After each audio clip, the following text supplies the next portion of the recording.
mempersembahkan serial Sandiwara Radio Misteri Mak Rompang. Misteri Mak Rompang. Misteri Mak Rompang.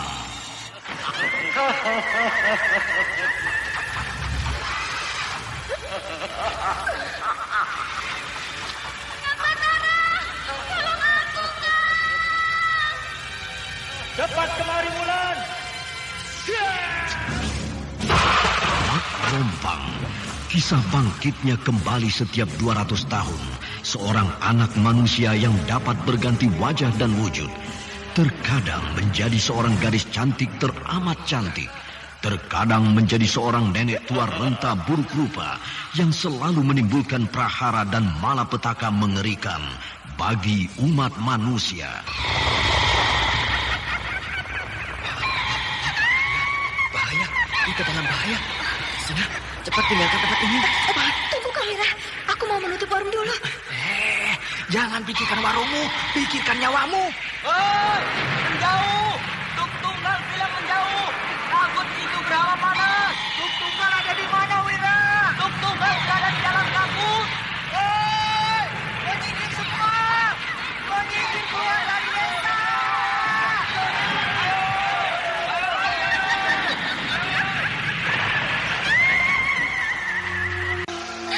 Kang Batara bicara sungguh-sungguh. Iya, karena saya mencintaimu, Wulandari. Mak Rompang diselingi pula tawa ria penuh canda serta kisah cinta kasih yang penuh dengan liku-pilu kehidupan dari dua insan manusia. Awas di belakangmu, Wulandari.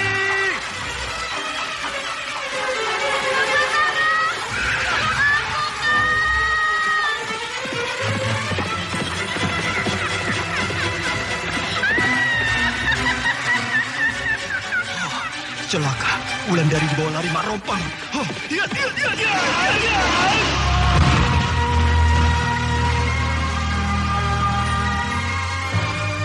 Didukung artis-artis terkenal Ferry Fadli, Yvonne Rose, Anna Sambayot, dan sederet bintang-bintang terkenal lainnya.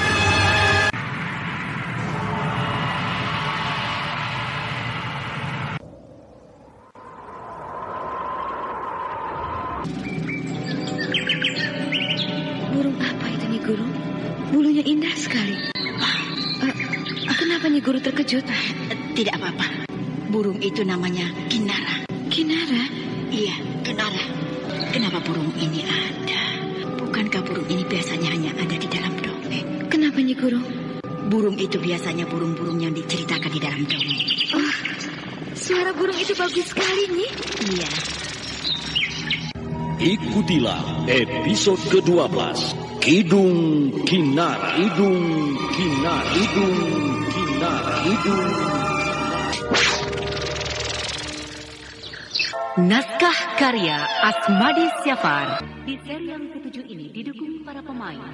Naryo sebagai Ki Sabrang, Bambang Jeger sebagai Raden Wangsadirja, Elias sebagai Ki Wista, Lili Nur Indasari sebagai Gandini, Haris sebagai Ki Sonokeling, dan pembawa cerita Neni Sumardi. Anda sekarang masih mendengarkan Sandiwara Radio di channel Memori 80. Pada kisah yang lalu diceritakan, Gandini sudah merebut kekuasaan Ki Sabrang.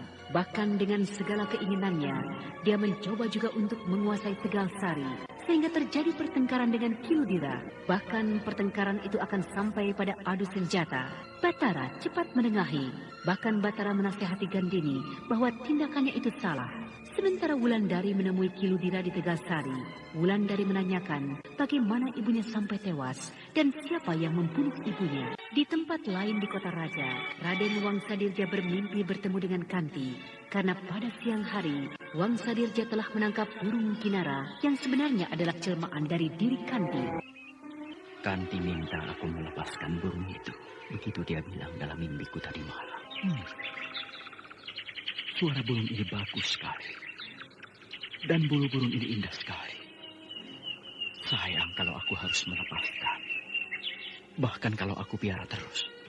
maka orang-orang kerajaan akan iri padaku. Karena aku memiliki burung indah dengan suara yang bagus sekali. Denwangsa, Kau Ki Sabrang? sepagi ini Denwangsa sudah bangun. Lihatlah Ki Sabrang, apa yang aku miliki ini. Oh, jadi juga burung ini ditangkap. Jadi Ki Sabrang. Dan ternyata burung ini jinak sekali. Sehingga orang yang aku suruh menangkapnya tidak mendapatkan kesulitan. Wah, suaranya bagus sekali. Nah, itu pertanda bahwa dia mengucapkan selamat datang pada Ki Sabrang. Wah, bulu burung ini pun benar-benar indah. Tidak ada orang yang memiliki burung ini di seluruh kota raja. Betul, Denwangsa. Tidak ada orang yang punya burung seindah ini. Burung apa ini, Denwangsa? Aku juga tidak tahu apa nama burung ini. Nah, dia berbunyi lagi kan? Kalau saja Denwangsa tidak keberatan, saya mau membelinya. Tidak, jangan.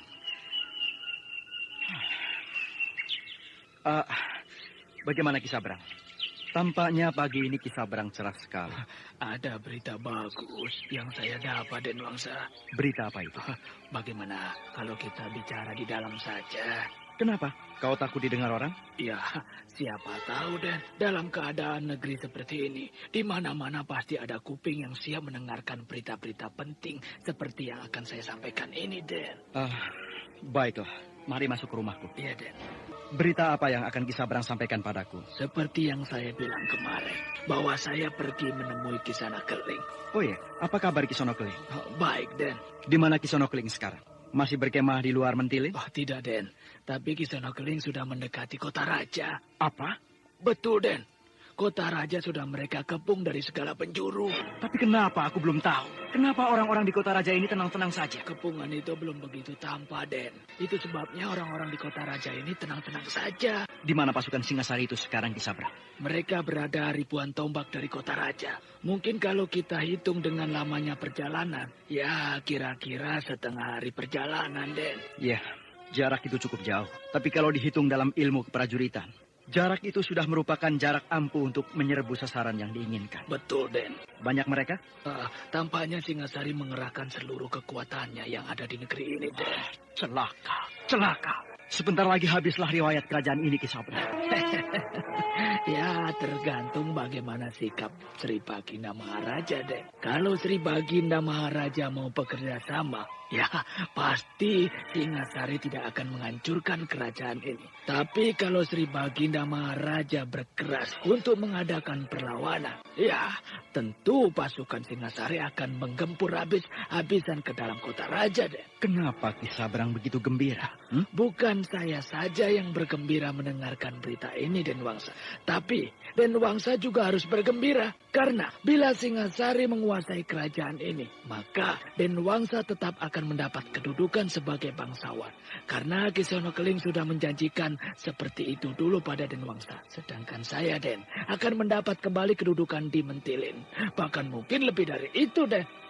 Iya, tapi apakah kata-kata Kisono Keling bisa kita pegang? Saya sudah sangat kenal dengan Kisana Keling, Den. Saya tahu betul bahwa Kisono Keling tidak pernah mengingkari janjinya. Iya, baguslah kalau begitu. Tapi kenapa Kisono Keling tidak menggempur Mentilin dan Tegal Sari lebih dulu? Kata Kisono Keling tidak perlu. Bila kota raja sudah ditaklukkan, maka seluruh negeri pasti akan tunduk di bawah panji-panji Singasari. Ya, betul juga. Tapi aku belum yakin kalau Kisono Keling akan menepati janjinya. Tapi Kisono Keling tahu kejadian yang menimpa Mentilin. Oh iya, tahu, Den. Bahkan dia sudah mengirim orang untuk membunuh Gandini. Karena Kisono Keling menganggap Gandinilah yang harus dilenyapkan. Sehingga kita bisa bebas bergerak, Den. Ya, bagus lah. Kiwista, perhatikan penunggang kuda itu. Ya, Den Ayu. Dia menuju kemari. Awasi dia. Den Ayu mau kemana? Mau ke dalam.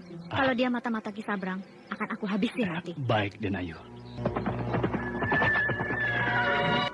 Selamat siang, Ki. Selamat siang. Kisanak siapa? Saya adalah prajurit Dharmasraya. Saya baru saja datang dari kota raja. Dan kalau saya tidak salah, melihat bahwa saya sedang berhadapan dengan wakil lurah desa Mentilin. Betul. Tidak salah. Tapi kenapa Kisanak tidak berpakaian sebagaimana lazimnya seorang prajurit Dharmasraya? Saya melakukan penyamar demi keselamatan saya selama dalam perjalanan. Oh, rupanya begitu berbahaya keadaan negeri ini sekarang. Sehingga kita harus menyamar untuk menempuh perjalanan. Bahkan sangat berbahaya, Ki. Hah? Sangat berbahaya? Iya, Ki.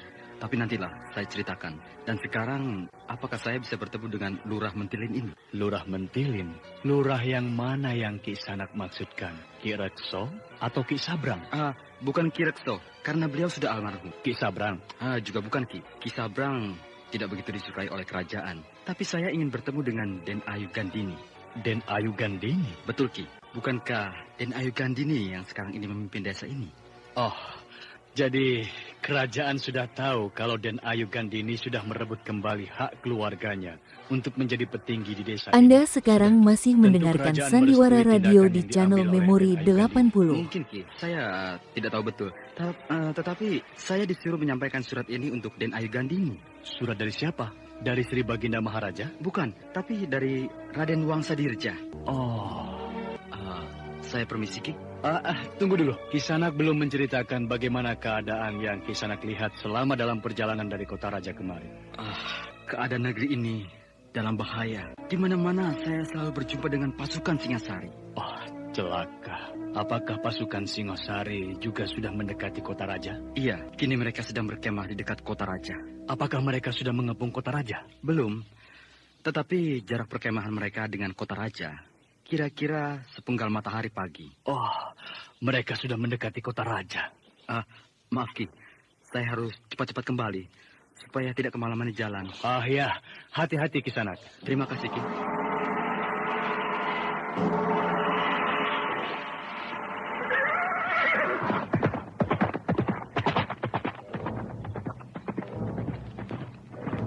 Surat dari siapa itu, Ki Wista? Entahlah, Den. Apakah Den Ayu sudah mendengar percakapan kami tadi? Sudah, Ki Wista. Ini Den Ayu, suratnya. Ya. Gandini, istriku. Apakah masih boleh aku menyebut kamu adalah istriku? Sengaja aku menulis surat ini padamu. Karena aku selalu mengkhawatirkan keselamatanmu. Tapi sebelum itu, aku mengucapkan selamat atas keberhasilanmu menjadi petinggi di desa Mentilin ini. Gandini. Dengan keberhasilanmu menjadi lurah di desa ini, tentu banyak orang yang suka. Tapi banyak juga orang yang tidak suka. Terutama orang-orang Singasari. Sehingga mereka sedang merencanakan untuk membunuhmu dengan mengirimkan seseorang untuk melaksanakan tugas itu. Nah, hati-hatilah. Apalagi keadaan kerajaan sekarang sedang dalam bahaya. Karena mungkin tidak lama lagi, pasukan Singasari akan menyerbu kota raja. Sehingga kau harus bersiap-siap menghadapi segala bahaya yang mungkin akan muncul tiba-tiba. Salam dari aku, Raden Wangsadirja. Seenaknya saja bajingan itu. Sepertinya hidupku ini dia yang menentukan. Surat dari siapa, Den Ayu? Dari Raden Wangsadirja. Seenaknya saja dia menyebut aku istrinya. Padahal aku sudah dia buang. Bahkan dia sudah berusaha beberapa kali untuk menyingkirkan aku. Membunuh aku. Kini malah dia memperingatkan aku. Supaya aku hati-hati. Karena Singasari mengirim orang-orang untuk membunuhku. Aneh ya, Den. Ki Wista percaya isi surat ini? Agak sulit dipercaya ya, Den Ayu. Mengingat sikapnya selama ini pada Den Ayu. Tapi perlu juga kita waspada, Den Ayu. Iya, perlu juga kita waspadai. Siapa tahu berita dari Raden Wangsa ini benar adanya.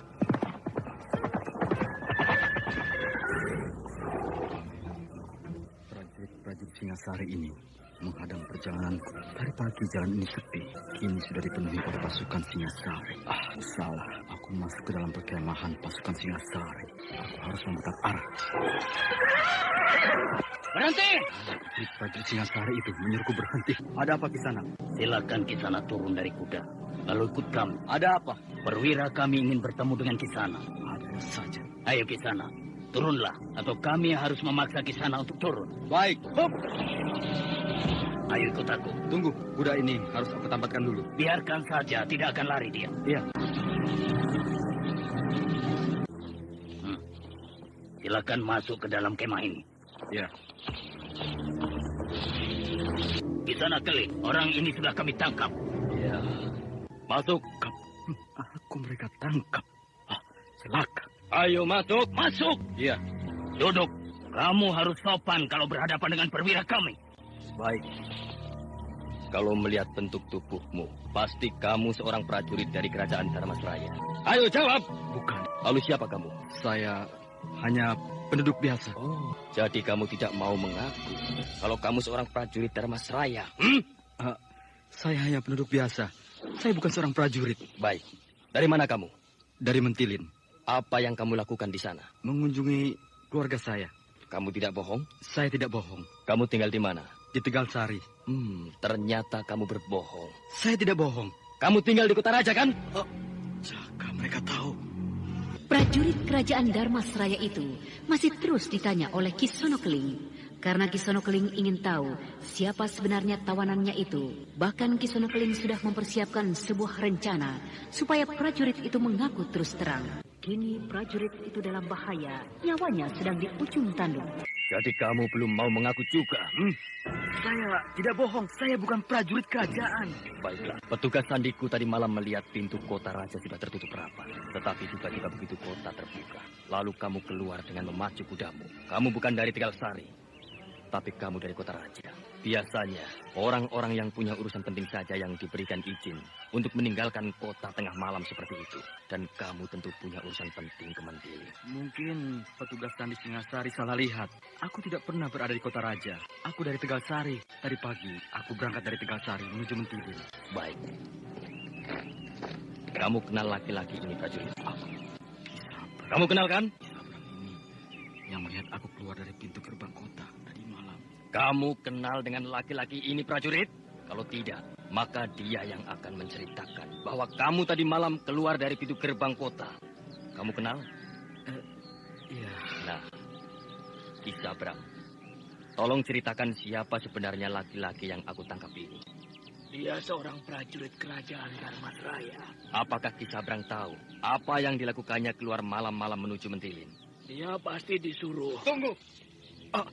Raden Wangsa, jangan banyak bicara kau mata-mata. Mata-mata? Siapa yang Raden maksudkan dengan mata-mata? Kau mata-mata kerajaan Dharmasraya yang sedang memata-mataiku. Tapi Raden, jangan banyak bicara kamu. Raden Wangsa, kenapa Raden membunuhku? Tapi bukankah Raden yang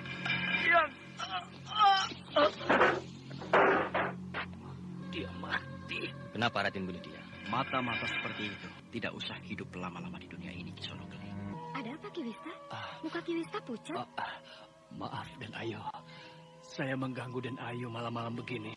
Ada apa, Kiwista? Prajurit yang mengantarkan surat Raden Wangsa Dirja untuk Den Ayu tadi siang mati dibunuh pasukan Singasari. Mayatnya dibuang di tepi kali oleh mereka.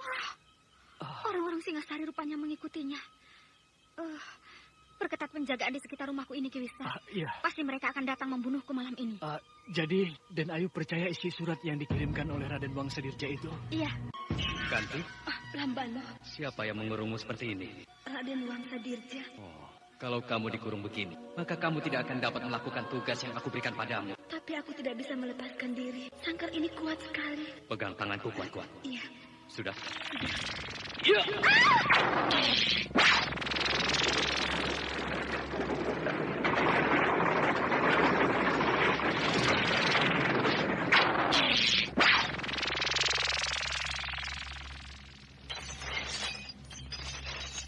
Kamu sekarang bebas. Pergilah laksanakan tugasmu. Terima kasih. Aku mendengar suara benda pecah keras sekali.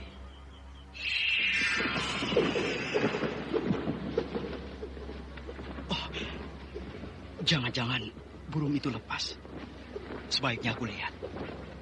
Betul, burung itu lepas dengan mendobrak sangkarnya. Kuat sekali tenaga binatang itu. Sangkar yang begini kuat bisa didobrak, sehingga sangkar ini pecah berantakan. Pengawal? Iya, Den. Ada apa, Den? Kamu tahu kan? Aku memelihara burung yang bagus di dalam sangkar ini. Tahu, Den? Burung itu lepas. Cari dan tangkap burung itu. Baik, Den. Kalau pengawal itu tidak dapat mencari dan menangkapnya, maka aku tidak akan punya lagi burung sebagus itu.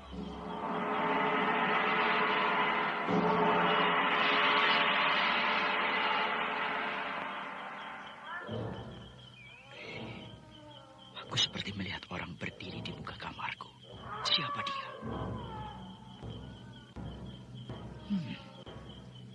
Seorang perempuan muda. Siapa dia? Dari mana dia masuk sampai ke depan pintu kamarku?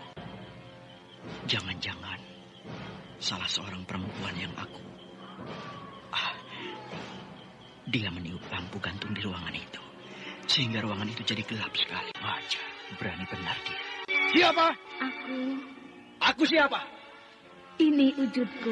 Tiba-tiba ada cahaya yang bersinar di sekitar tubuh perempuan muda ini. Kakang, sudah kamu lihat aku? Cantik sekali. Dia memakai baju putih yang panjang sekali. Sehingga menutupi kakinya. Sedangkan rambutnya panjang terurai sampai ke lantai. Sudah Kakang lihat aku? Siapakah adik ini? Apa perlu tahu namaku? Perlu. Namaku Rompang. Nama adik aneh. Memang aneh. Mau apa adik kemari? Mau menolong Kakang. Mau menolong aku? Bukankah Kakang kehilangan seekor burung yang sangat indah bulunya? Dari mana adik tahu? Dari pengawal yang mencari burung itu. Iya betul. Apakah pengawalku sudah mendapatkan burung itu? Belum. Bahkan dia tidak akan bisa mendapatkan burung itu. Kenapa? Burung itu sudah terbang jauh. Betulkah begitu? Aku tidak bohong, tapi aku bisa menangkapnya. Betul? Kalau aku tidak bisa menangkapnya, potong leherku ini. Leher sebagus ini sayang untuk dipotong. Aku bicara sungguh-sungguh. Menangkap burung kinara itu bukan hal yang sulit bagiku. Burung kinara? Iya, burung itu memang bernama burung kinara. Burung yang sangat langka. Oh, begitu. Tapi aku lebih butuh kamu. Anda sekarang masih mendengarkan Sandiwara Radio di channel Memori 80. Aku ingin malam ini kamu menemaniku. Maksud Kakak? Ya, menemani aku berbincang-bincang. Bahkan kalau perlu, menemani aku tidur malam ini. Oh, begitu. Kamu bersedia kan? Tapi ada syaratnya. Soal syarat, bagiku mudah. Yang penting kamu mau menemani aku malam ini. Apakah kamu bersedia? Kalau begitu, aku bersedia. Baik, apa syaratnya? Nanti saja, setelah aku menemani Kakang malam ini. Bagus.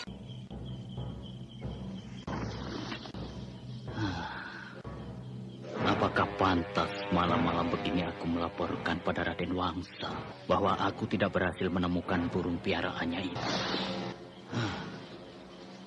Tapi sebaiknya aku melapor saja. Nanti Raden Wangsa akan marah kalau tidak akan aku laporkan.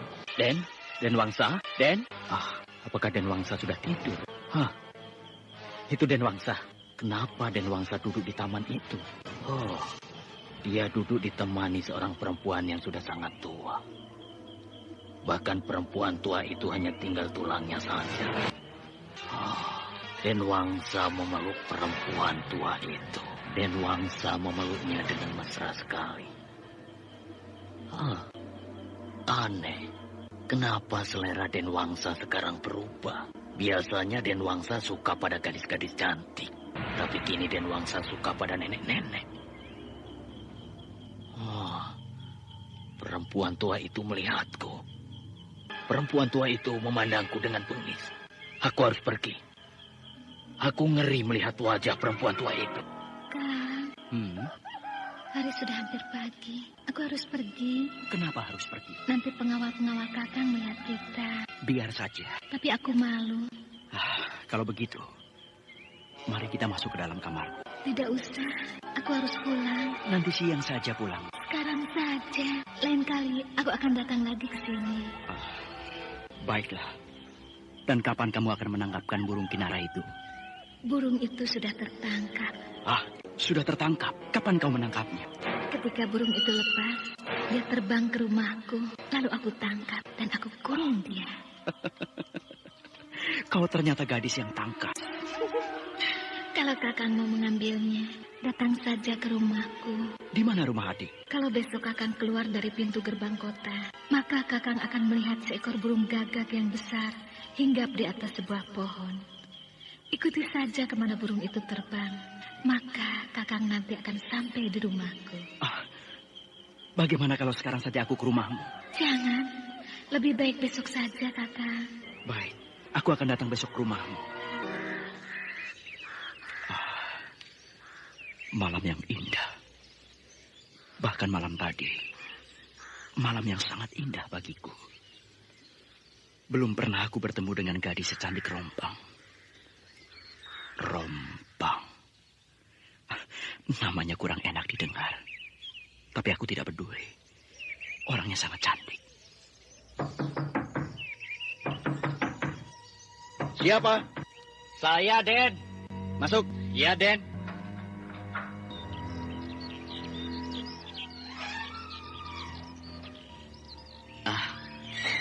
Maaf, Den.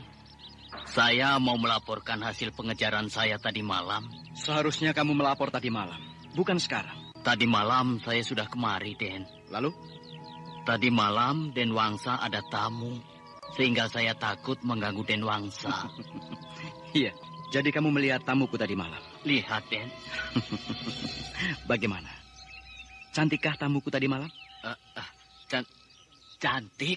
Hei, kenapa kamu heran? Cantikkah tamuku itu? Pengawal Raden Wangsa Dirja masih terdiam di depan pintu kamar. Pengawal itu seolah-olah tidak percaya pada keterangan Raden Wangsa. Karena dia melihat dengan jelas bahwa perempuan yang menemani Raden Wangsa tadi malam adalah seorang nenek yang sangat menakutkan wajahnya. Hanya Raden Wangsa Dirja tidak bisa melihat bentuk Mak Rompang yang asli. Tapi pengawal Raden Wangsa Dirja bisa melihat sosok Mak Rompang yang sebenarnya. Maaf, Den Wangsa. Saya tidak tahu apakah tamu Den Wangsa itu cantik atau tidak. Hei, apa maksudmu tidak tahu? Maaf, Den. Ayo bicara. Maaf, Den Wangsa. Kalau penglihatan saya tadi malam itu salah. Apa yang kamu lihat? Ayo katakan. Den, saya hanya melihat seorang perempuan tua yang duduk di dekat Den Wangsa. Kurang ajar. Menghina kamu. Betul, Den, betul. Saya tidak bohong, Den. Kamu tidak salah lihat? Betul, Den. Saya tidak salah lihat. Kalau begitu, besok pagi kamu ikut aku ke rumah gadis itu. Supaya kamu bisa melihat kecantikan gadis itu. Baik, Den. Lalu bagaimana dengan hasil buruanmu? Den, saya tidak berhasil mencari burung itu, Den. Maafkan saya, Den. Dasar bodoh. Kemana saja kamu mencarinya? Sudah ke semua tempat, Den. Tapi tidak ketemu, Den. Kamu lihat burung gagak itu, pengawal? Iya, Den. Burung gagak itu hinggap di atas pintu gerbang kota. Nah, mari kita dekati burung itu. Tapi, Den, burung itu bukan burung yang Den Wangsa pelihara, kan? Memang bukan, goblok. Iya, Den. Maaf, Den. Mari kita dekati burung gagak itu. Iya, Den. Dia terbang, Den Wangsa. Mungkin dia takut kita dekati, Den. Ikuti terus. Iya, Den, iya. Dengan bergegas, kedua orang itu mengikuti kemana burung gagak besar terbang.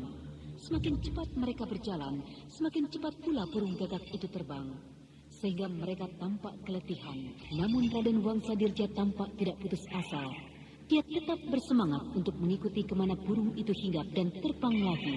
Karena di samping ingin mendapatkan burung kinara yang berbulu indah, Raden Wangsa juga ingin menemui Mak Rompang yang sangat cantik itu. Hari sudah berganti hari. Malam sudah berganti malam. Raden Wangsa sampai pada sebuah perkampungan yang selama ini sudah menjadi hutan. Perkampungan itu adalah desa Sendang Karang. Lalu mereka berhenti di batas desa.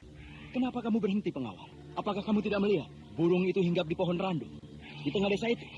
Iya, Den. Lihat. Kamu letih? Tidak, Den. Tapi saya tidak melihat sebuah desa.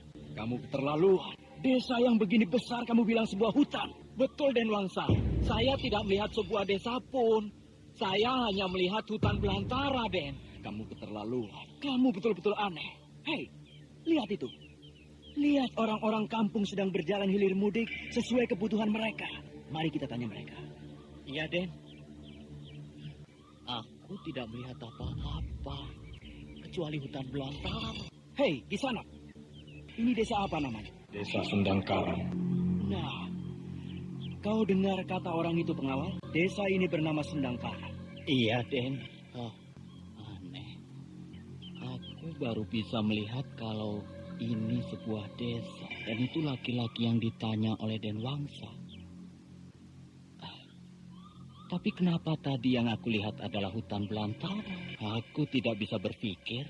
Aku tidak mengerti. Pengawal, kemana burung gagak tadi pergi? Oh iya, Den. Burung gagak Anda itu sekarang hilang, Den. masih mendengarkan Sandiwara Padahal tadi Radio dia di hinggap channel atas Memori pohon ini. 80. Tapi kita tidak akan kehilangan jejak. Kita tanya saja pada orang-orang yang lewat itu. Iya, Den. Kenapa laki-laki yang ditanya tadi ada di sini? Kisanak, apakah Kisanak tahu rumah gadis yang bernama Rompang? Gadis itu cantik. Iya, betul. Rambutnya panjang. Bahkan panjang sekali. Rumahnya di sana, di bawah pohon kedoya hutan itu. Pohon kedoya yang mana? Itu, pohon kedoya hutan yang besar itu. Oh, betul di sana rumahnya? Betul, tidak salah lagi. Terima kasih, Kisanak. Ya. Orang itu cepat sekali jalannya, sehingga dia sudah hilang di tikungan jalan. Nah, betul kan pengawal? Gadis itu cantik dengan rambut yang panjang. Iya, Den Wangsa. Ayo kita ke rumahnya. Iya.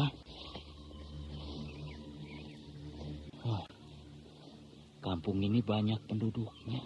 Tapi, kenapa mereka semua berdiam diri? Mereka tidak bicara satu sama lain. Dan mereka hanya hilir mudi tidak karuan. Mau kemana mereka ini sebenarnya? Apa yang kamu lihat, pengawal? Saya merasa aneh melihat orang-orang yang hilir mudik ini, Den Wangsa. Kamu ini aneh. Tidak ada orang, kamu bilang banyak orang yang lewat. Apa matamu mulai berubah? Maaf, Den. Saya memang salah lihat, Den. Ayo jalan terus. Iya, Den. Desa apa ini? Suasananya mengerikan. Desa ini seperti desa siluman. Iya, aku yakin. Kalau aku dan Den Wangsa sudah tersasar masuk ke dalam dusun siluman. Kita sudah hampir sampai, pengawal. Di depan kita sudah tampak pohon kedoya hutan. Iya, Den. Wah, pohon ini pohon raksasa ini, Den.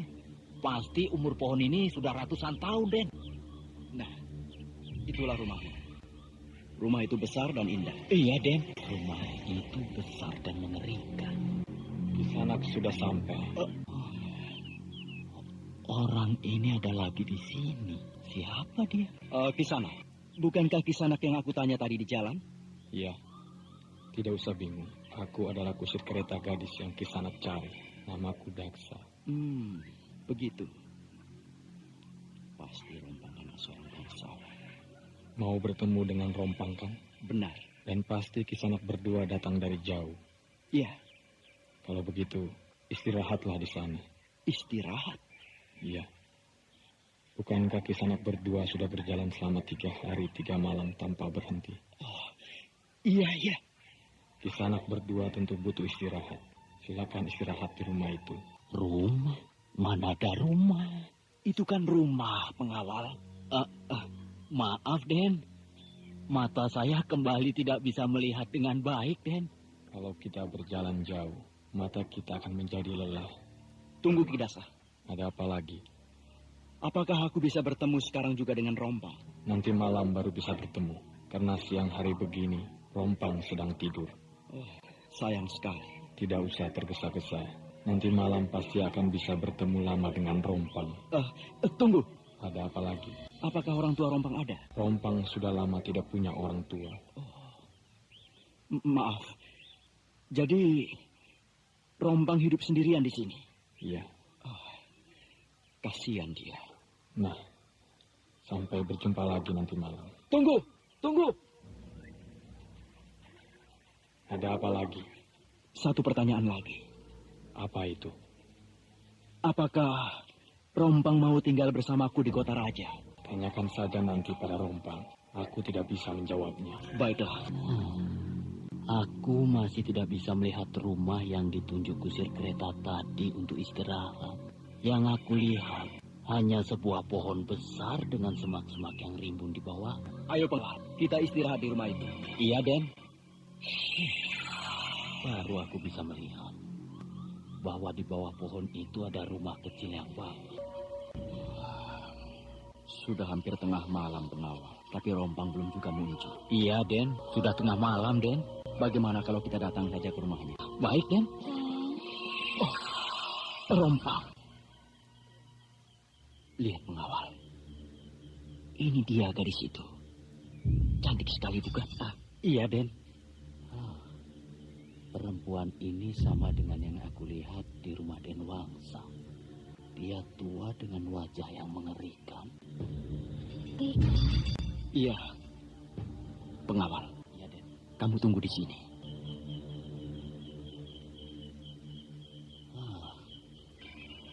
Kalau tidak memikirkan kesetiaan pada Den Wangsa, aku akan pergi dari desa aneh ini. Wah, rumahmu sangat indah, Rompang. Tapi sayang, kamu hanya tinggal sendirian di sini. Itu sudah nasibku, Kakak. Apakah kamu mau tinggal bersamaku di kota raja? Aku sudah senang tinggal di sini. Kalau kamu tinggal bersamaku, maka kamu akan aku jadikan istri. Istri yang keberapa, Kakang Wangsa? Hei, kamu sudah tahu namaku? Siapa yang tidak tahu nama Raden Wangsa Dirja? Anak senapati besar kerajaan Dharmasraya. Iya, nama asliku itu. Nah, apakah kamu berminat jadi istriku? Kan aku sudah bertanya, istri keberapakah aku ini nanti? Aku belum punya istri. Jangan bohong, Kakang. Betul. Gandini, istri Kakang yang keberapa? Oh, itu kundiku, bukan istriku. Bahkan semua wanita yang mengaku istriku adalah kundiku. Karena aku belum pernah mengangkat seorang istri pun. Oh, begitu. Bagaimana? Maukah kamu aku jadikan istri?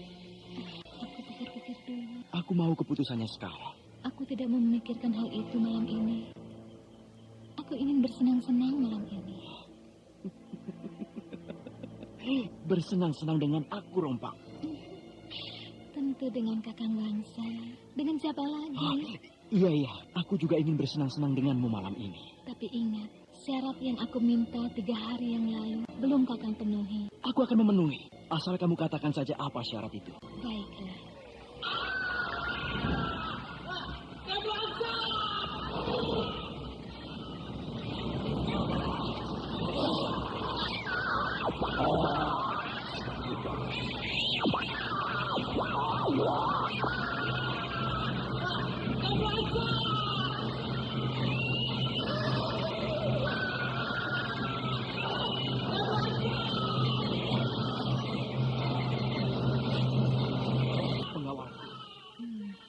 Itu syaratnya. Maksudmu? Pengawal Kakang dibunuh oleh kusir kerataku. Dibunuh? Kenapa? Karena dia telah menghinaku beberapa kali. Dan itu syarat yang aku ajukan. Jadi... Iya, nyawa pengawal Kakang Wangsa sebagai syarat yang aku ajukan. Pengganti cumbuan Kakang Wangsa padaku 3 malam yang lalu. Aku tidak percaya, Rompang. Kalau Kakang tidak percaya, lihat saja sendiri ke sana. Iya, aku akan lihat ke sana. Pengawalku ini mati. Matanya dipatok burung gagak piaranmu, Rompang. Seluruh pengikutku tidak suka kalau aku dihina sedemikian rupa oleh pengawal Kakang. Kapan dia menghinamu? Sejak 3 malam yang lalu dan juga hari ini. Dia selalu bilang pada Kakang bahwa aku ini bukan seorang gadis yang cantik, tapi seorang nenek-nenek yang mengerikan. Apakah itu bukan penghinaan?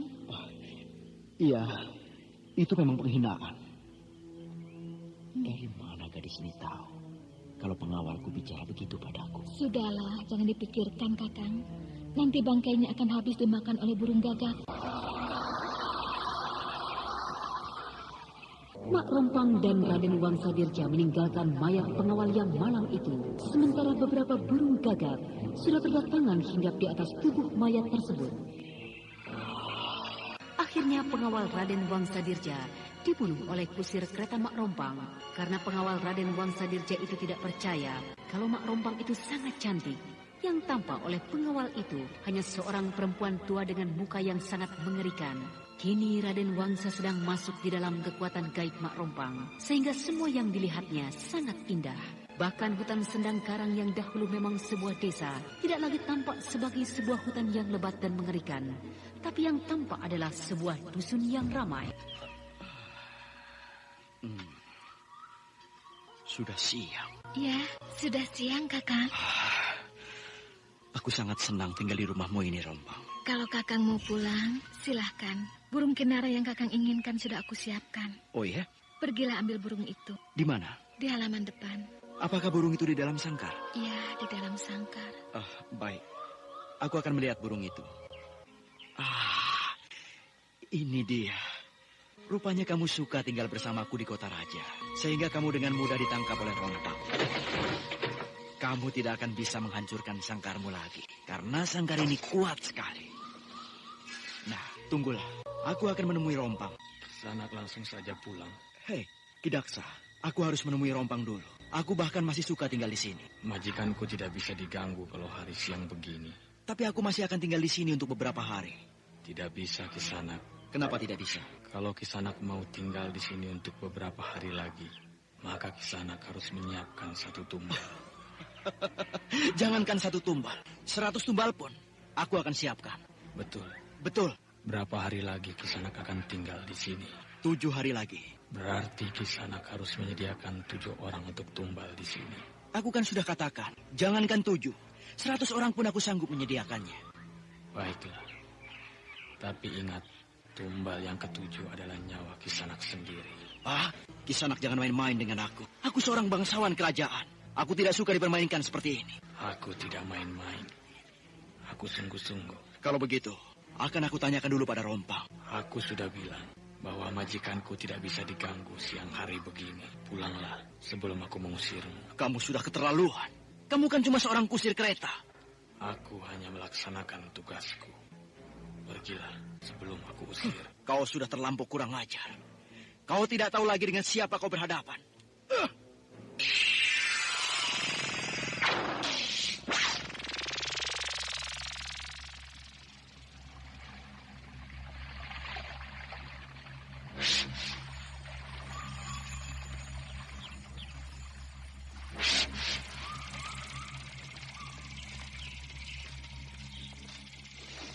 Kenapa tiba-tiba jadi gelap? Kenapa tiba-tiba semua berubah? Semua menjadi hutan lebat. Mana rumah gadis cantik itu? Aku kan sudah bilang bahwa Kisanak harus pergi. Tapi Kisanak tidak juga mau. Sehingga Kisanak terpaksa diusir dengan cara seperti ini. Aku tidak tahu lagi kemana jalan keluar. Semuanya sudah menjadi hutan. Nah, aku melihat penebang kayu. Hei! Kisanak memanggilku. Iya. Ada apa? Aku tersesat di dalam hutan ini. Apakah Kisanak bisa menunjukkan jalan keluar? Oh, bisa. Kemana aku harus berjalan? Ke sana. Lalu? Ya, terus saja ke sana. Maka Kisanak akan sampai di sebuah desa. Oh, terima kasih. Maaf, siapa nama Kisanak? Namaku Rabumi. Kebaikan Kirabumi tidak bisa aku lupakan. Kalau Kirabumi jalan-jalan ke kota raja, datanglah ke rumahku. Tanyakan saja pada setiap orang di mana rumah Raden Wangsadirja. Maka orang-orang akan mengantarkan Kirabumi ke rumahku. Oh, terima kasih. Tapi aku tidak suka datang ke kota raja. Kenapa begitu? Orang-orang di kota raja sudah tidak mempedulikan lagi nasib rakyat. Terutama para bangsawannya. Sehingga negeri ini hancur diserbu musuh. Tidak semua bangsawan seperti itu, Kirabumi.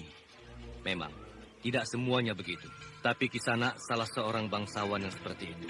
Kirabumi jangan bicara begitu. Aku bicara sejujurnya. Kirabumi. Dia hilang. Pergilah cepat.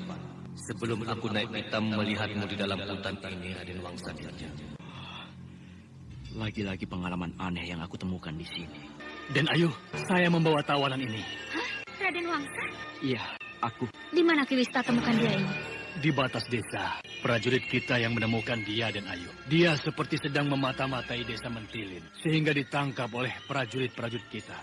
Raden Wangsa, rupanya kamu selalu mencoba untuk membunuhku. Kamu rupanya tidak puas karena aku masih hidup di dunia ini. Dan pasti kamu sedang memata-matai aku di desa ini, ha? Aku tidak memata-matai desa ini. Lalu, apa kerjamu di perbatasan desa ini, ha? Aku tersesat. Aku sudah 1 minggu tersesat di dalam hutan. Alasanmu hebat, sehingga orang akan kasihan mendengarnya. Tapi kamu ingat, bahwa apa yang kamu kerjakan ini akan membunuhmu sendiri. kamu bisa dihukum mati. Kenapa harus begitu, Gandini? Bukankah aku masih tetap mencintaimu? Buktinya aku mengirimkan surat peringatan untukmu, agar kamu berhati-hati terhadap usaha pembunuhan yang akan dilakukan oleh orang-orang Singasari. Itu kan alasanmu saja. Dan kalau aku ingat bagaimana kamu akan menggantungku di kota raja, maka sudah pasti hari ini kamu aku bunuh. Gandini, kamu masih istriku. Aku masih mencintaimu. Apakah pantas kamu membunuhku? Apa yang harus kita lakukan pada bajingan ini, Ki Wista? Saya rasa kata-kata Raden Wangsa ada benarnya juga, Den Ayu. Harap Den Ayu pertimbangkan. Ki Wista yakin? Yakin, Den Ayu. Kalau begitu, masukkan dia dalam penjara. Gandini, sampai hati kamu memasukkan suamimu ke dalam penjara. Ini adalah hukuman yang teringan untukmu. Ki Wista, tolonglah aku, Ki. Aku tidak bersalah. Aku benar-benar tersesat di dalam hutan. Lihatlah, tubuhku sudah kurus. Pakaianku sudah compang-camping. Den Wangsa, saya tidak bisa berbuat apa-apa. Saya hanya menjalankan perintah Den Ayu. Kalau kamu tidak mau dipenjara, maka lebih baik kamu aku kirim ke akhirat. Tolong saya, Ki Wista. Tahan, Den Ayu. Jangan gegabah, Den Ayu. Kalau Den Ayu bunuh Raden Wangsa ini, maka anak Den Ayu tidak akan punya ayah lagi. Iya, Gandini. Jangan bunuh aku. Aku bersedia masuk penjara daripada kamu membunuhku. Apakah kamu mau anak kita nanti tidak punya ayah? Kalau saja tidak mengingat anak kita Raden Gajahpati, maka kamu sudah aku bunuh. Ki Wista, bawa dia ke dalam penjara. Baik, Den Ayu. Maaf, Den Wangsa. Silahkan ikut saya. Dan kamu, jangan coba-coba lari dari penjara, Raden. Bila kamu lari, maka kamu akan aku kejar dan akan aku bunuh. Aku tidak akan lari, Gandini. Percayalah. Bagaimana keadaan Raden Wangsa di dalam penjara, Ki Wista? Dia tidak mau makan, Den Ayu. Dia murung. Kenapa dia murung? Dia merasa heran karena dia ditangkap dan dipenjara oleh orang-orang Dharmasraya sendiri. Jadi dia belum sadar kalau kesalahannya sangat besar, Ki Wista. Sehingga dia memang pantas untuk dihukum. Dia tetap merasa tidak bersalah, Den Ayu. Kalau begitu, aku ingin bicara padanya. Supaya dia mengerti bahwa dia sangat beruntung tidak dihukum mati. Iya, Den Ayu. Mari ikut aku. Baik, Den Ayu. Mana dia, Ki Wista? Itu, Den, yang duduk di sudut itu. Dan yang dua orang ini siapa? Orang-orang ini adalah pengikut Ki Sabrang. Kenapa tidak dibunuh saja mereka, Ki Wista? Kalau mereka kita tahan terus, maka kita rugi. Karena harus memberi mereka makan setiap hari. Rasa-rasanya mereka bisa disadarkan, Den. Sehingga kita tidak usah membunuhnya. Kapan mereka akan sadar, Ki? Besok? Tidak lama lagi, Den Ayu. Tapi bukan besok. Kalau begitu, aku tunggu sampai besok. Kalau tidak juga, bawa mereka menghadap aku. Baik, Den. Nah, Den Ayu, lihatlah. Raden Wangsa selalu menghadap ke dinding. Sedangkan makanannya sejak tadi siang tidak disentuh. Panggil dia. Raden Wangsa, Den Ayu Gandini mau bicara.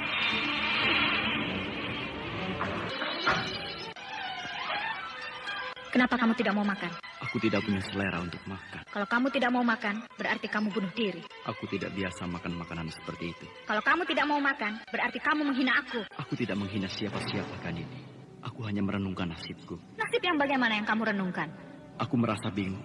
Kenapa aku harus dipenjara oleh orang-orang yang memihak kerajaan Dharmasraya? Sedangkan aku sendiri adalah seorang bangsawan kerajaan.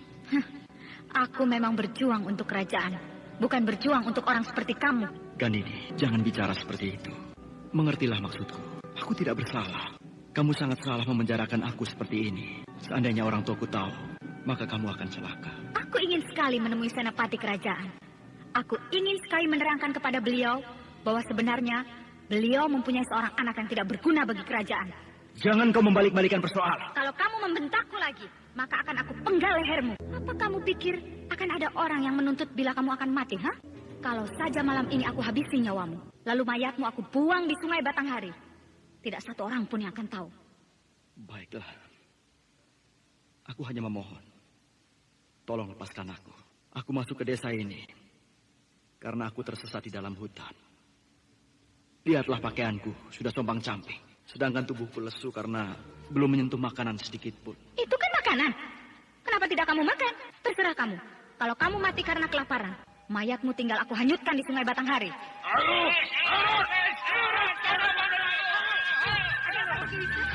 Prajurit-prajurit kita sedang menyeret seseorang kemari, Den Ayu. Pasti mata-mata lagi.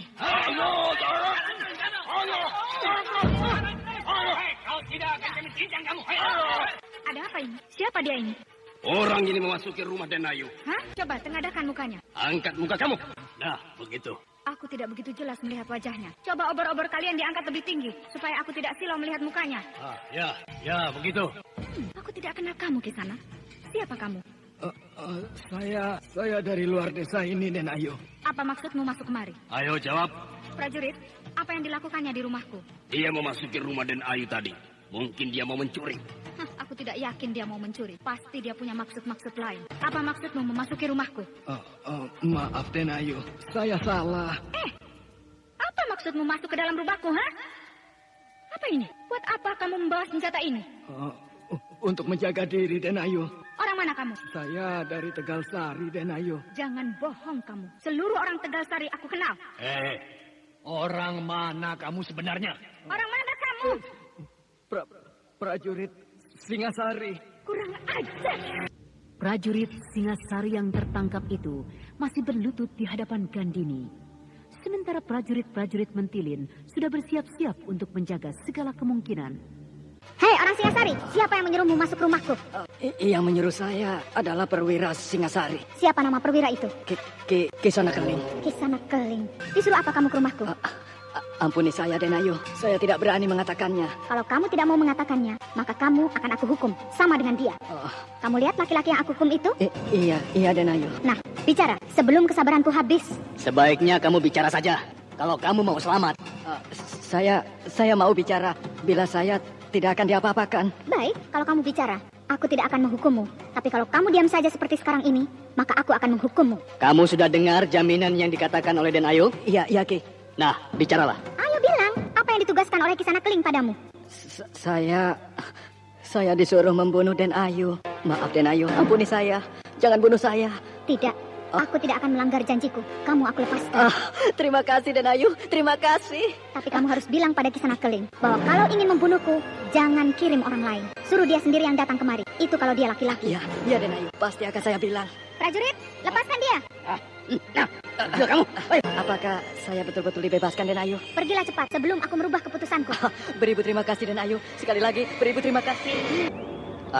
Den Ayu telah bertindak bijaksana. Dan Den Ayu memang cocok jadi pemimpin di Mentilin ini. Aku tidak mau menghukum orang kecil seperti orang tadi, Kiwista. Aku ingin langsung berhadapan dengan orang yang menyuruhnya. Betul, Den Ayu. Anda sekarang masih mendengarkan Sandiwara Radio di channel Memori 80. Itu bukan seorang pemimpin, tapi dia itu tengkulak. Ya, Den. Hei, Raden Wangsa, kamu sudah melihat kejadian tadi? Sudah. Ternyata kamu adalah seorang yang bijaksana. Karena kamu tidak membunuh orang yang akan membunuhmu. Aku bukan orang yang picik. Ya, aku baru tahu sekarang. Dan ternyata, apa yang kamu peringatkan padaku melalui surat memang benar. Kamu masih memperhatikan aku rupanya. Aku memperingatkan kamu. Karena aku masih mencintai kamu, Gandini. Prajurit! Siaga, Den Ayu. Lepaskan Raden Wangsa ini. Karena dia telah memperingatkan aku dengan jujur. Siaga, Den Ayu. Silakan keluar, Raden Wangsa. Dan silakan Raden pulang ke kota raja. Terima kasih, Gandini. Dalam satu malam ini, aku sudah melihat 2 kebijaksanaan yang kamu lakukan. Sekali lagi, terima kasih. Orang yang dikirim oleh Kisana Keling untuk membunuhku pasti seorang prajurit yang terlatih baik. Dia bisa masuk sampai ke dalam kamar. Padahal di luar penjagaan sangat kuat. Kamarku habis diacak-acak oleh orang suruhan Kisana Keling itu. Mungkin dia mencariku ke seluruh penjuru kamar ini. Den Ayu! Ada perlu apa lagi kamu datang kemari, prajurit? Ada perlu apa prajurit ini datang menghadap padaku? Ada berita apa, prajurit? Raden Wangsa mau bertemu dengan Den Ayu. Mau bertemu dengan aku? Jadi belum berangkat dia ke kota raja? Belum, Den Ayu. Mana Kiwista? Kiwista sedang bicara dengan Raden Wangsa di luar. Mau apa lagi anak bangsawan itu? Suruh mereka masuk. Siaga, Den Ayu. Apa perlunya lagi bekas suamiku itu menemuiku? Sayang dia tidak tahu bahwa sebenarnya aku ingin sekali membunuhnya. Den Ayu, Kiwista dan Raden Wangsa sudah menghadap. Tinggalkan kami, prajurit. Siaga, Den Ayu. Ada apa lagi Raden Wangsa menemuiku, Kiwista? Maaf, Den Ayu. Raden Wangsa tidak mau mengatakannya pada saya. Raden Wangsa ingin bicara langsung pada Den Ayu. Oh, begitu. Bicaralah, Raden. Aku siap mendengarkan. Aku mau bicara. Kalau Kiwista meninggalkan tempat ini. Kenapa begitu? Karena yang akan aku bicarakan ini adalah masalah pribadi kita berdua. Kiwista tetap di sini. Apapun yang akan Raden bicarakan, Kiwista harus tahu. Karena Kiwista adalah tangan kananku. Apakah harus begitu? Harus. Bicaralah. Waktuku tidak banyak. Aku ingin minta padamu supaya kita kembali lagi sebagai suami istri. Apakah itu perlu? Perlu untuk kita dan untuk masa depan anak kita. Menurutku sudah tidak perlu. Nah, silahkan tinggalkan rumahku ini. Karena aku mau istirahat. Jadi, tidak ada lagi kesempatan untuk kita berkumpul bersama seperti dulu. Sejak dulu pun kita tidak pernah berkumpul bersama-sama. Raden Wangsa tinggal di kota raja, sedangkan aku tinggal di sini. Sulit untuk membujuk perempuan ini. Padahal, kalau aku bisa berkumpul bersama dengan dia, maka aku akan bunuh dia. Silakan Raden Wangsa meninggalkan rumahku sebelum aku berpikir lain. Jadi aku... Kalau Raden Wangsa masih di sini, maka Raden Wangsa akan aku tangkap kembali dan besok pagi akan aku hukum mati. Baik, aku akan kembali ke kota raja. Jadi kamu dibiarkan hidup oleh perempuan itu? Iya, Kisana Keling. Lalu apa katanya? Katanya, bilang pada Kisana Keling ya, kalau mau membunuh Gandini, tidak usah menyuruh orang lain. Kalau benar laki-laki, silakan Kisana Keling datang sendiri. Begitu. Hebat juga dia. Lalu? Bahkan dia sudah menangkap Raden Wangsa. Hebat juga anak Kirekso itu. Bagaimana Kisana Keling? Kita datang sekarang ke sana untuk membebaskan Raden Wangsa Dirja. Apakah Ki Sabrang sanggup melaksanakan tugas ini? Maksud saya, karena yang ditantang oleh Gandini itu adalah Kisana Keling. Alangkah lebih bagusnya kalau Kisana Keling yang datang sendiri ke sana. Aku tidak akan ke sana. Hah? Tidak ke sana? Iya. Kisana Keling biarkan perempuan seperti itu hidup berkeliaran di sekitar kita. Akan Kisana Keling biarkan Raden Wangsa Dirja di dalam cengkramannya. Bahkan sewaktu-waktu dia menerkam kita, begitu? Gandini bagiku sama dengan seekor kutu. Sangat mudah untuk melenyapkannya. Kalau memang mudah, kenapa tidak Kisana Keling lenyapkan saja? Gandini akan aku urus nanti. Yang penting bagiku sekarang, bagaimana supaya pasukan Singasari bisa merebut kota raja dalam waktu yang tidak lama. Tapi Kisana Keling, bagaimana dengan keselamatan Raden Wangsa Dirja? Aku tidak memikirkan keselamatan Raden Wangsa Dirja. Bagiku, dia adalah seorang pengkhianat. Dia sudah berkhianat pada negerinya. Dan kalau Ki Sabrang lihat kekuatan pasukan Singasari sekarang, maka Ki Sabrang akan terkejut. Kenapa seluruh kekuatan pasukan Singasari sudah melingkari kota raja? Seluruh perwira Singasari diperintahkan oleh senopati kami untuk memusatkan perhatian pada penyerbuan nanti. Jadi aku juga tidak akan berpikir tentang Gandini dulu. Nanti kalau tugas ini sudah selesai, maka baru aku akan memikirkan Gandini. Kalau begitu, kita serbu saja desa Mentilin. Bukankah desa itu juga menjadi musuh kita? Bukankah desa itu sekarang dikuasai oleh orang-orang Dharmasraya? Ki Sabrang, tujuan penyerbuan bukan pada desa Mentilin, tapi pada kota raja. Desa Mentilin akan sangat berbahaya, Kisana Keling. Kalau kita biarkan, maka desa Mentilin bersama Gandini akan menjadi duri dalam daging bagi kita nanti. Ki Sabrang, jangan paksa aku untuk menyerbu Mentilin. Aku bukan prajurit Ki Sabrang. Aku tidak akan tunduk pada perintah Ki Sabrang. Aku hanya tunduk pada perintah Senopati Kerajaan Singasari yang memimpin pasukan Singasari di bumi Dharmasraya ini. Senopati kami yang berhak menyuruhku, bukan Ki Sabrang. Ya, aku mengerti. Hanya gini, aku sudah terbuang. Aku tidak jadi lurah lagi di Mentilin. Sudah berkali-kali aku katakan, Ki Sabrang harap bersabar. Kalau kota raja dapat direbut oleh pasukan Singasari, maka seluruh daerah kekuasaan kerajaan Dharmasraya akan tunduk pada Singasari. Sehingga Ki Sabrang akan bisa kembali memerintah di Mentilin. Tapi kalau Ki Sabrang tidak sabar, silakan Ki Sabrang datang sendiri ke Mentilin. Lalu hadapi perempuan yang bernama Gandini itu. Bagaimana? Biarlah aku tunggu sampai Singasari merebut kota raja. Nah, itu baru pikiran yang waras. Bukan membabi buta seperti tadi. Ki Sabrang, ini perang. Bukan main-main. Kita harus pandai-pandai mengambil langkah. Kalau salah sedikit saja, maka seluruh pasukan Singasari ini akan hancur berantakan. Iya.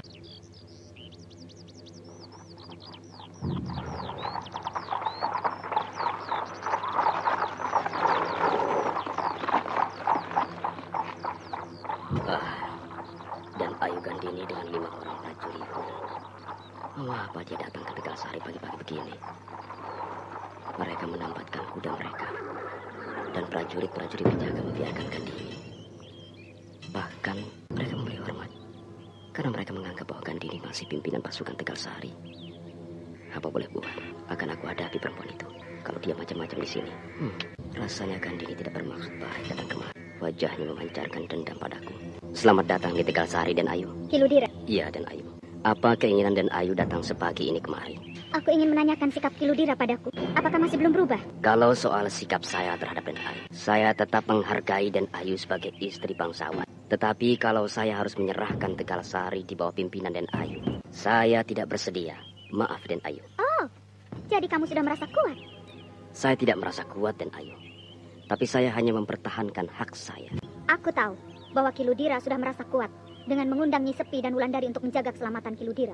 Tapi ingat, Kiludira, aku tidak takut pada mereka. Untuk membuktikan itu, suruh mereka datang kemari menghadapi aku. Saya tidak pernah mengundang mereka kemari, Den Ayu. Mereka sendiri yang datang. Dan untuk menyelesaikan urusan ini, Saya tidak akan meminta bantuan mereka. Cukup saya sendiri yang akan menghadapinya. Oh, jadi Kiludira menantang aku? Saya tidak menantang Den Ayu. Saya hanya mempertahankan hak saya. Mari kita selesaikan persoalan ini dengan senjata. Kalau itu yang Den Ayu kendaki, apa boleh buat Den Ayu? Kiludira sudah bersiap menghadapi Gandini di dalam rumahnya yang cukup luas. Sementara Gandini begitu pula. Sementara kelima prajurit yang mengawal Gandini menutup seluruh jalan keluar bagi Kiludira, sehingga kemungkinan untuk melarikan diri bagi Kiludira sangat kecil. Namun laki-laki setengah bayi itu tampak tidak gentar. Dia siap menghadapi segala kemungkinan. Bahkan tampaknya Kiludira sudah siap menghadapi kemungkinan yang terburuk sekalipun. Gandini memandang Kiludira dengan pandangan ganas. Lalu perempuan muda itu melangkah selangkah ke depan. Sementara Kiludira dengan cepat mengelakkan langkah Gandini yang mencoba masuk ke dalam jangkauan jarak pukul. Namun Gandini lebih cepat lagi karena belum sempat Kiludira melangkah mundur. Sebuah tendangan kilat dilepaskan oleh Gandini. Tendangan kilat itu persis menghantam dagunya. Kiludira terhuyung ke belakang. Belum lagi Kiludira sadar apa yang terjadi. Sebuah tendangan lagi menyambut perutnya. Jatuhlah Kiludira itu ke lantai. Gandini tidak memberi kesempatan. Perempuan muda itu cepat melompat ke depan, lalu mencabut pedangnya. Tapi kali ini Gandini salah hitung. Kiludira sudah sadar. Dia cepat menyerongkan kaki kanannya, sehingga kaki itu menyambut kedatangan Gandini. Gandini terhuyung, sementara pedang di tangannya terlepas. Kiludira cepat bangkit. Dia lepaskan pukulan pendek ke arah muka Gandini. Namun gadis itu cepat membungkuk dan sebuah sikut Gandini menghantam dada Kiludira. Kembali laki-laki itu terhentak. Dia memegang dadanya karena serangan Gandini tampak dilepaskan dengan sekuat tenaga. Melihat Kiludira diam begitu, Gandini merebut tombak salah seorang prajuritnya. Dengan gagang tombak itu, dia sodok dagu Kiludira sehingga dari mulut laki-laki itu keluar darah segar. Kiludira kembali limbung. Sedangkan serangan kedua dari Gandini sudah datang menyusul, yaitu serangan mata tombak yang menghujam lehernya. Darah segar menyembur dari leher lurah yang baik itu. Kiludira terkenyak dan rubuh bermandikan darah. Gandini tersenyum puas karena musuhnya sudah tidak bernyawa lagi.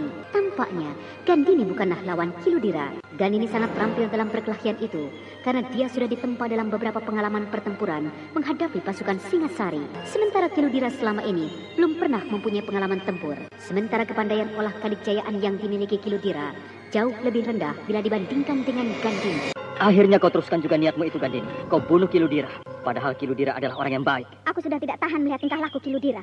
Apalagi dia sering menghina aku. Aku rasa Kiludira tidak pernah menghinamu. Apa perlu aku katakan? Bagaimana Kiludira menghina aku, Kang Batara?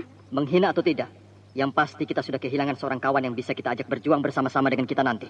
Semua itu sudah aku perhitungkan, Kang. Tapi kamu tidak pernah memperhitungkan bahwa tidak lama lagi pasukan Singasari akan mengadakan serangan besar-besaran terhadap kerajaan Dharmasraya.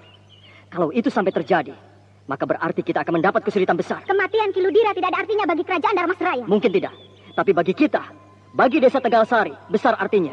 Matinya Kiludira, maka mati pula lah semangat orang-orang Tegalsari ini untuk mempertahankan desa mereka. Semangat orang-orang Tegalsari tidak akan mati, karena aku masih bersemangat untuk memimpin mereka. Kamu bukan orang Tegalsari ini, Gandini. Kamu tidak akan berhasil memimpin Tegalsari. Nenek moyang ayahku berasal dari Tegalsari, sehingga Tegalsari sama juga dengan tanah tumpah darahku. Silakan kamu pimpin desa ini. Aku tidak akan ikut campur lagi. Baik. Aku tidak butuh bantuan siapa-siapa lagi. Prajurit! Siapa Dan Ayu? Kumpulkan seluruh prajurit dan penduduk Tegalsari di alun-alun. Aku akan memberikan pengumuman penting. Siapa Dan Ayu? Bagaimana Nyi Guru? Apakah Nyi Guru mengizinkan saya untuk menghajar Gandini malam ini? Tidak usah. Kalau kamu sampai melakukan hal itu, maka kamu akan dibenci oleh seluruh penduduk Tegalsari. Tapi tindakannya membunuh Kiludira sudah sangat keterlaluan. Biarkan saja. Apakah kamu tidak melihat siang tadi bagaimana seluruh penduduk Tegalsari menyanjung Gandini? Penduduk Tegalsari tidak tahu kalau mereka sudah ditipu Gandini. Mereka hanya terkesima mendengar pidato perempuan iblis itu. Di situ kehebatan perempuan itu. Sehingga semua penduduk terkesima. Jadi bagaimana Nyi Guru? Kita biarkan saja. Karena jalan hidup desa ini sudah harus begitu. Sebaiknya memang kita biarkan saja, Wulan. Karena kita sudah tidak punya kekuatan untuk menyadarkan penduduk Tegalsari yang sedang mabuk dengan kehebatan Gandini. Apa kehebatan Gandini? Mereka sedang terkagum-kagum pada Gandini. Karena Gandini bisa membebaskan Mentilin hanya dalam sekejap. Siapa yang bilang begitu, Kang Batara? Kiludira. Kiludira? Iya. Kiludira lah yang bercerita kepada setiap orang bahwa Gandini dapat merebut Mentilin hanya dalam sekejap mata. Begitulah Kiludira ingin menaikkan nama Gandini di mata penduduk Tegalsari. Sehingga Gandini dianggap pahlawan oleh mereka. Namun sayang, Gandini tidak pernah mengetahui itu. Bahkan Kiludira dianggap adalah musuh yang harus disingkirkannya. Lalu, apa yang akan Kang Batara lakukan terhadap Gandini sekarang, Kang? Tidak ada, Wulan. Aku sudah terlampau letih mengikuti kemauan Gandini. Sehingga kalau Nyi Guru mengizinkan, aku ingin pulang dulu ke Gunung Raya, ke Padepokan Sri Gunting. Kang Batara mau bertapa di puncak gunung itu? Aku belum tahu, Wulan. Tapi rasanya aku sedang letih. Aku sudah tidak bisa berpikir lagi, sementara negeri ini bertambah kacau. Kau memang tampak letih sekali, Batara. Jadi Nyi Guru izinkan saya untuk pergi ke puncak Gunung Raya, Nyi Guru? Pergilah, tenangkanlah pikiranmu di sana. Terima kasih, Nyi Guru. Wulandari, kalau letihku sudah hilang, aku akan menyusulmu kemari. Iya, kita juga harus berangkat malam ini, Wulan. Malam ini, Nyi Guru? Iya. Kemana, Nyi Guru? Ke Telaga Sore? Tidak. Lalu, kemana, Nyi Guru? Aku juga belum tahu kemana, Wulan. Tetapi kita harus menghindar dari desa ini. Iya. Mari, kita bersiap-siap. Iya, saya sudah siap, Nyi Guru. Nyi Sepi dan Kak Wulan, mau kemana malam-malam begini? Kami harus berangkat, Aning. Kemana, Nyi Sepi? Mungkin kembali ke tempat kami. Kenapa tidak besok pagi saja? Jalan malam hari lebih sejuk, tidak panas. Atau Nyi Sepi menunggu Kang Tembong dan Bapak pulang dulu? Tidak usah, mereka pasti pulang pagi. Sampaikan saja salam aku dan Wulandari pada bapak dan suamimu ya. Iya, Nyi Sepi. Kemana Nyi Sepi dan Wulandari? Hah? Ada apa? Kang Tembong menanyakan mereka.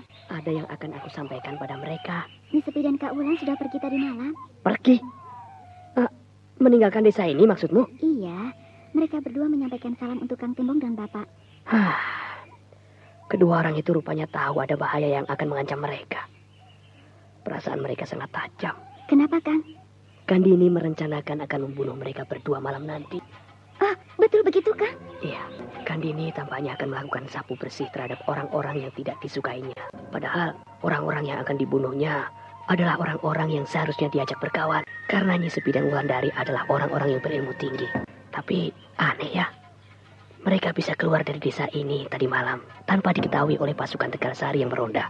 Padahal penjagaan sangat ketat, Aning. Mereka itu kan bukan orang-orang sembarangan, Kang Tembong. Iya ya, mereka itu bukan orang-orang sembarangan. Itu sebabnya Gandini akan mengerahkan pasukan dengan kekuatan besar untuk menghancurkan Wulandari dan Nyi Sepi. Kang Tembong tahu dari mana berita ini? Dari seorang prajurit yang sempat mendengar ketika Gandini menyusun rencana ini bersama dengan Ki Wista. Gandini itu ternyata kejam juga ya, Kang? Ya, sebenarnya persoalan ini bukan persoalan kejam, Aning. Tapi persoalan dendam lama Gandini terhadap Wulandari. Kang Tembong tahu mereka berdua mempunyai dendam lama. Yang dendam itu bukan Wulandari, tapi Gandini. Tapi kenapa Gandini dendam pada Kak Wulan, Kang? Persoalan cinta. Oh. Mereka berdua sama-sama mencintai Batara. Aku baru tahu, Kang. Ya, memang tidak banyak orang yang tahu persoalan cinta mereka, Aning. Lalu, Kang? Batara rupanya tidak mencintai Gandini. Batara jatuh cinta pada Wulandari. Memang, pasangan Kang Batara dengan Kak Wulan adalah pasangan yang cocok. Bagaimana kisah percintaan mereka, Kang? Dulu setiap Batara mau menemui Wulandari, selalu dihadang oleh Gandini. Kang Batara? Gandini? Dari mana kamu? Dari rumah Kang Batara. Oh, lain yang aku tunggu, lain yang datang. Kang Batara mau kemana? Mau pulang. Kapan Kang Batara mau datang ke rumah saya? Anda sekarang masih mendengarkan Sandiwara Radio di channel Memori 80. Harus sempat. Saya mau dengar cerita-cerita Kang Batara selama meninggalkan kampung kita ini. Nah, saya tunggu nanti sore di rumah saya ya.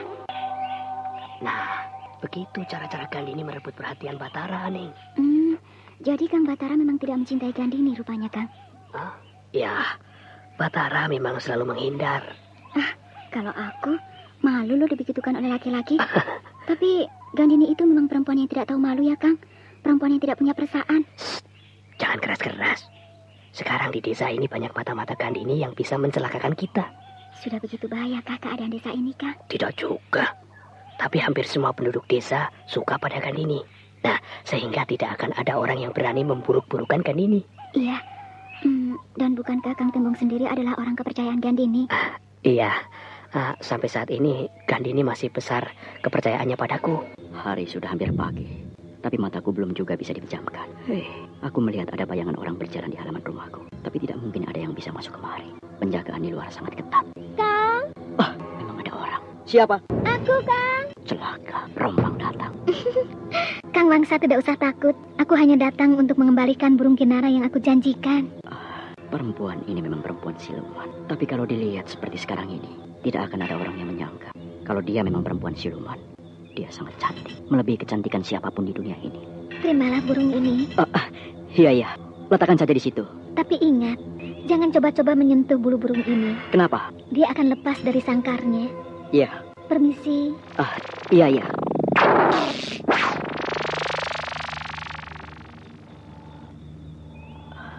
Dia hilang. Dasar siluman. Tapi dia baik juga. Dia datang kemari hanya untuk mengantarkan burung kinara milikku ini.